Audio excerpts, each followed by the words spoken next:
السلام عليكم ورحمة الله وبركاته، وحبايبنا من كل مكان. بيبسطني وجودكم معايا على القناة، وببقى يعني مبسوط جدا ان انا بلاقي ناس يعني مردود الشغل اللي انا بعمله، بلاقي تعليقات كويسة وبلاقي ناس مبسوطة جدا باللي احنا بنعمله وبنقدمه للغير. النهارده وبدون إطالة انا في حلقة مميزة جدا من الحلقات اللي هتفرق معانا في السي في بتاعي، لانها حلقة يعني مش عايز ابالغ اقول ان هي نادرة، بس بجد محدش هيفرجك حمام بالمستوى ده واستقبال حافل بالشكل ده. يعني من مكاننا هنا من امبابة اخواتنا وحبايبنا مع الاستاذ الكبير من سطح الاستاذ ابراهيم فهيم. انا بجد والله العظيم مبسوط جدا، وعايز بقى اوصل رساله لاخويا وحبيبي اللي مستقبلني الاستاذ عبد الفتاح.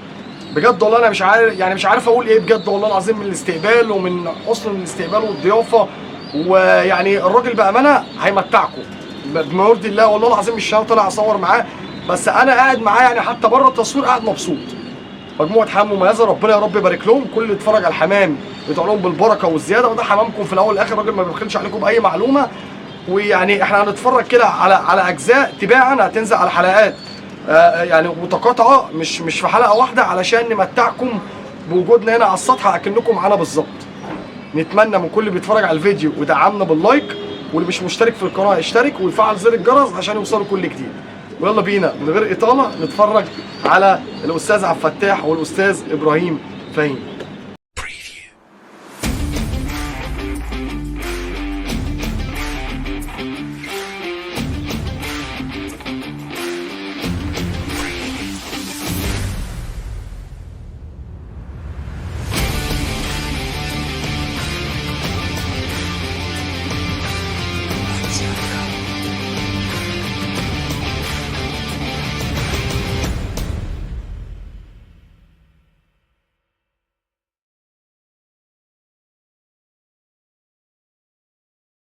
مع الاستاذ عبد الفتاح، ولسه كلامنا عن الحمام كتير، وهنتكلم عن او الاستاذ عبد الفتاح في بدايه الحمام.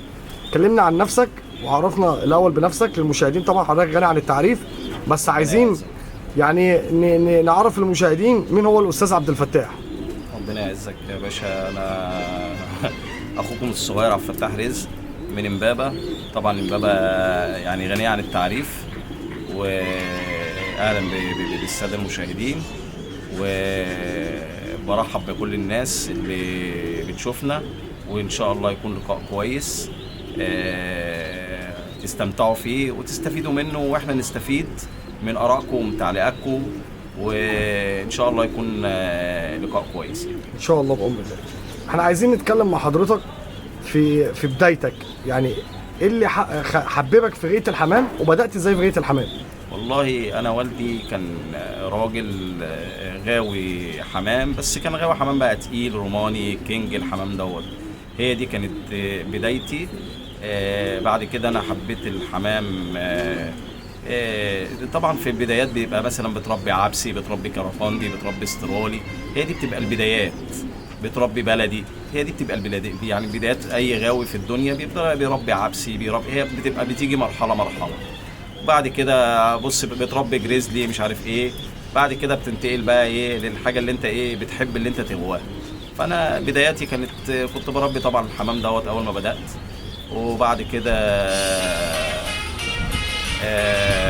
كان ليا واحد صديق لوالدي كان غاوي الحمام الغزار، واخد بال حضرتك، فقال لي يا ابني هي غايه الحمام غايه غزار.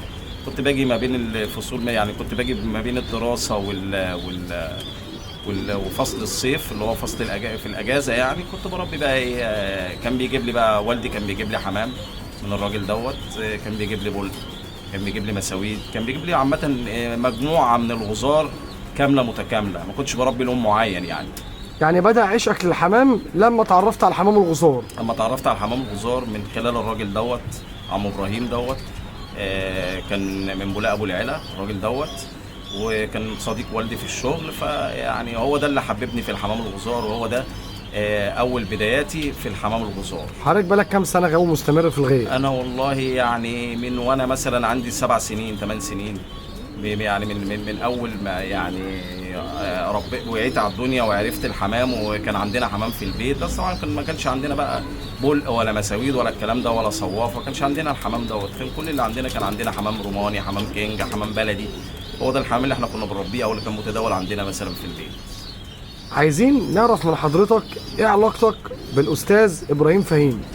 والله علاقة أخ وأخوك كبير، يعني الحمد لله بقالي عمر مع عم إبراهيم، بطلع أبص على الحمام، بتابع الحمام بقالي عمر.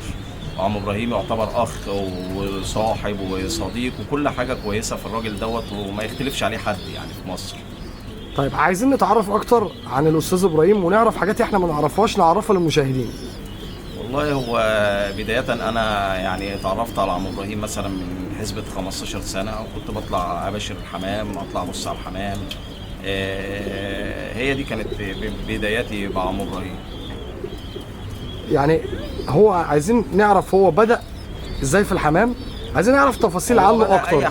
أي حد في الدنيا بيبدأ، واخد بال حضرتك، بيبدأ بينش، وبيقول لك يعني في مقولة بتقول اللي ما نشش ما غواش. يعني هو كان في بدايته كان هو نش اكتر من الفرخ. بينش على السطح دوت، وكان بينش حمام في الاول في بداياته طبعا. كان بينش برضه حمام غزار، وهو كان طول عمره بيعشق الحمام الغزار. هو يعتبر من جيل الوسط، حضر الجيل القديم وحضر الجيل الموجود دلوقتي، صح كده؟ بالظبط. هو من جيل الوسط بالظبط. طيب لما بدأت علاقتكم تتطور او مع بعض، تمام، وبدأ ان هو يتجه لموضوع الفرخ واسمه يسمع ويعمل صدى جامد في الغية، تمام. وطبعا احنا عارفين ان هو من عشاق الاشربوندو. تمام. احكي لنا بقى عن الحاجات الجميله. بداياته كان يعني بدايات الحمام اللي يشرب بنادق زي ما حضرتك بتقول، كان خد من عند سعيد عبد الوهاب، اخونا برضو حبيبنا الراجل دوت. تمام. خد منه يشرب بنادق، واخد بال حضرتك. خد من الاستاذ مجدي طيران، خد برضو منه يشرب بنادق، واخد بال حضرتك. ودخلنا الحمام دوت، وابتدينا يعني يعني نطور منه لحد ما جينا في 2010 كده حصل ضروب، حصل حريق بس في السلكات هنا، واخد بال حضرتك. وبعد كده ما كانش فاضل مثلا من الحمام مثلا حسبة 30-40 حمامة. طبعا كان الحمام كان كتير عندنا، كان الشغالة ما شاء الله يعني مستويات كويسة جدا. فقدتوا حمام كتير؟ فقدنا حمام كتير في الحريق دوت. وبعدين بعد 2010 ربنا كرمنا ورجعنا تاني، والحمد لله زي ما حضرتك شفت مستويات كلام سليم. احنا بنجتهد وربنا بيكرم. طيب لا لو حضرتك عايز يعني تعرف الغوايه الصاعده اللي بتحب قوي الاشربوندو وبتحب البلق عموما، يعني لو هتنصحهم حاليا في المناخ اللي احنا شايفينه في الغايه اللي هو الغير مستمر، او الدنيا تحس مش مستقره قوي، تقول لهم يتجهوا للحمام الغزار ده ازاي ويتعاملوا معاه ازاي؟ يعني نصيحه منك. بص، عايز اقول لحضرتك على حاجه. يعني كل واحد بيحب لون بيغواه، مش شرط يكون بيحب الاشربوندو عشان يغواه، يعني كل واحد بيحب لون بيغواه. بس احنا بنسمع اقاويل يعني دلوقتي يا استاذ عبد الفتاح ان الاشربوندو يعني ما بقاش يجيب فلوس. لا ماشي. وندرج ان هو يعني ناس بتقول لك ايه ان هو خلاص يعني مش عايز اقولها، بس في ناس بتقول لك راحت عليه. بص، عايز اقول لحضرتك على حاجه. اللي غاوي لون، واخد بال حضرتك، ما لو بقى ببلاش. يعني عم ابراهيم في مقوله بيقول لك لو الحمام دوت بقى بالكيلو بالنسبه للاشربوندو انا ما استغناش عنه. من عشقه ليه؟ من عشقه للاشربوندو، بيقول لك انا ما استغناش عنه. يعني حضرتك او الحاج، يعني انتوا بتربوا الاشربوندو مهما كانت الظروف، هو بيتباع ما بيتباعش مش فارق. هو عشق للون وللحمام. بالظبط. عشقه للحمام، مش عشقه يعني عشقه للون، عشقه للون الاشربوندو بالاخص. يعني نقدر نقول ان دي رساله من حضرتك مباشره للغوايه اللي صاعده، رب اللون اللي تحبه مهما كان. هو بيجيب فلوس ما بيجيبش فلوس. لو حته الفلوس ما بتبقاش غيه دي، دخلت في حته تانية، حته التجاره، وهي دي اللي بتبقى يعني الغاوي ما بيبيعش مزاجه، سواء كان تمن الحاجه مثلا 10 قروش، تمن الحاجه 100 قرش. الغاوي ما بيبيعش مزاجه، بيبقى محافظ على السلاله او الحمامه اللي بيحبها. من اصعب التفاصيل اللي انت شايفها عشان تقدر تثبتها في الاشربوندو او النمر الصعبه او اللي بتواجهكم في الاشربوندو، ايه هي؟ طبعا اللون اللون. اساسي. مم. خد بال حضرتك لون القشر بندق طبعا معروف، هو يعني هو بيندرج في لونين مش في لون واحد، في منه الفاتح اللي هو اللي هو البصل الفاتح ده، وفي الغامق اللي هو اللون قشره البندق. جميل. دول هم اللونين بتوعه. ويعني بعض الغواء برضك يعني في لقاءات اخرى اتكلمنا معاهم عن القشر بندق، كانوا بيتكلموا في موضوع الخد برضك، ان الخد برضك من الحاجات اللي هي ما يبقاش هربان، ما يبقاش خده نائل، ما يبقاش خده هربان برضه، ديت نمر فيه بيبقى عينه مثلا يبقى جرق واحد، عيني تبقى 8، ومفروض القشر بندق تبقى عينه 8 مش عينه واسعه، مش عينه واسعه فوق وتحت، عينه زي الصفروت عينه واسعه. بس لو وسعت مش مشكله، لو وسعت ما بتضرش، بتزيده جمال. احنا بسم الله ما شاء الله يعني. وبعدين لازم فرد الحمام اللبلق يكون ليه هيد، يكون ليه طلعه كده، ليه طلعه حضرتك. سواء بقى عظمه بقى يعني عظمه خارج، عظمه قصير، واخد بال حضرتك، الطلعه دي بتزيده جمال. اللي هو كان زمان الغواي ودم مشبهه بيقول لك عامل زي الجيج الزرايبي. بالظبط، يبقى في هيد كده، الهيد بتاعه دوت او الطلعه ديت بتديله شكل جمالي. انا يعني مبسوط قوي، ربنا يعزك، مبسوط قوي والله ان انا موجود معاك، ومبسوط قوي ان احنا عند الاستاذ ابراهيم فهيم، ويعني انت قلت ان انت هتبسطنا، والاستاذ ابراهيم فهيم قال ان هو هيبسطنا ويفرجنا مجموعه مميزه. طبعا هو للاسف يعني احنا ما عرفناش نصور معاه لظروف خاصه بالشغل عنده، بس هو يعني بصراحه هو والاستاذ عبد الفتاح ما بخلوش علينا، وهتشوفوا ده يعني دلوقتي هتشوفوا استاذ عبد الفتاح يعمل معاكم ايه. تحت امر حضرتك وتحت امر المشاهدين، واللي انت يعني حضرتك عايزه كله يعني، ويا رب نكون عند حسن ظن الناس فينا. حضرتك حابب تضيف حاجه احنا ما اتكلمناش فيها من ناحيه يعني حاجه عايز تقولها للاستاذ ابراهيم، او حاجه انت حابب تضيفها للغواه في الوضع اللي انت شايفه دلوقتي ده، ولا يلا؟ انا بنصح الناس اللي حابب حاجه او حابب لون يربيه.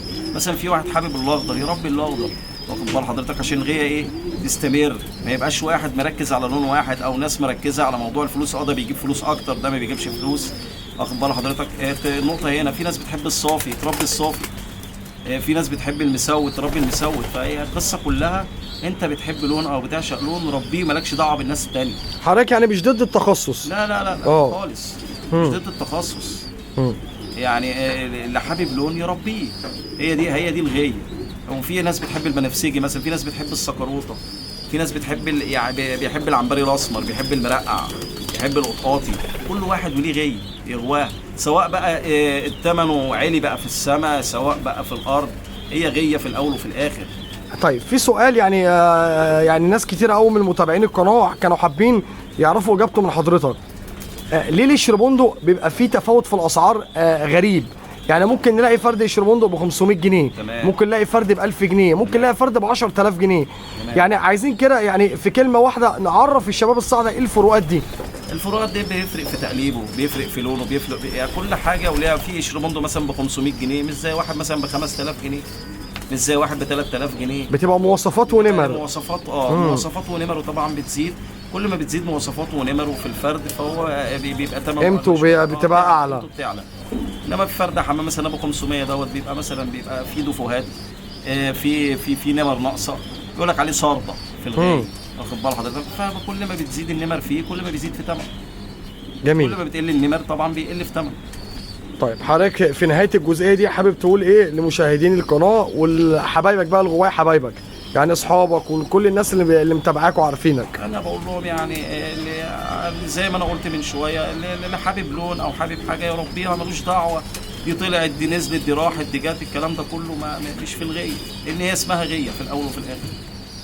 تمام يا استاذ عبد الفتاح، اتبسطنا قوي بالانترفيو الجميل ده، وان شاء الله بامر الله هنروح دلوقتي الاستاذ عبد الفتاح هيفرجنا، يعني هتشوفوا هنا بسم الله ما شاء الله مجموعه مميزه قوي.